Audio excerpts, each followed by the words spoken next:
I am Isabella of Hainault, Queen of France, wife to Philip II Augustus.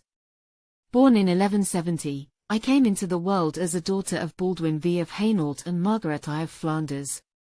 My destiny was written long before my first breath, for I was born to a lineage steeped in power and politics.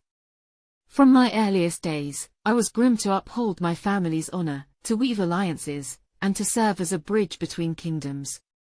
At just 10 years of age, I was betrothed to Philip II, King of France. It was a union of strategy, not love, a marriage designed to strengthen his claim to the northern territories through my dowry of Artois. I recall the day I first met him, a towering figure of ambition and intellect. Though only 15, he already bore the weight of a crown with formidable grace. Our wedding in 1180 was a grand spectacle, a union that the world watched with bated breath. Yet, life at court was far from a fairy tale. Paris was a city of splendor but also of whispers and intrigue. The nobles viewed me as an outsider, a mere pawn in their game. Even my husband, Philip, often seemed distant. He valued power above all, and I feared that my role in his life was secondary to his ambitions. In 1187, my fortunes shifted.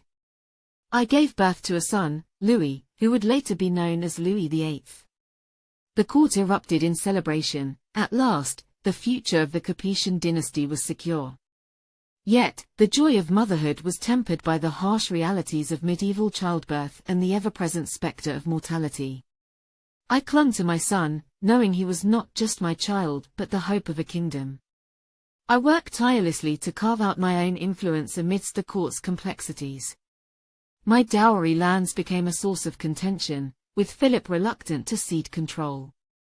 Despite this, I cultivated my role as a mediator and patron of the arts.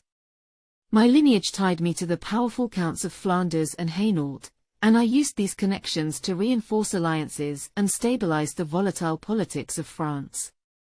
But my health was fragile, and the burdens of queenship took their toll. In 1190, at the tender age of 19, I fell gravely ill. As my life waned, I reflected on the legacy I would leave behind. Would I be remembered as more than a vessel for heirs? As I lay on my deathbed, I found solace in the knowledge that my son, Louis, would carry forth the Capetian line, his reign shaped by the trials and triumphs of his mother's brief yet impactful life. My story does not end with my passing. The memory of Isabella of Hainault lives on in the chronicles of France. I was a queen, a mother, a diplomat, a woman who navigated the treacherous waters of power and politics with resilience and grace. Though my time was short, my legacy endures in the annals of history and the bloodline of kings.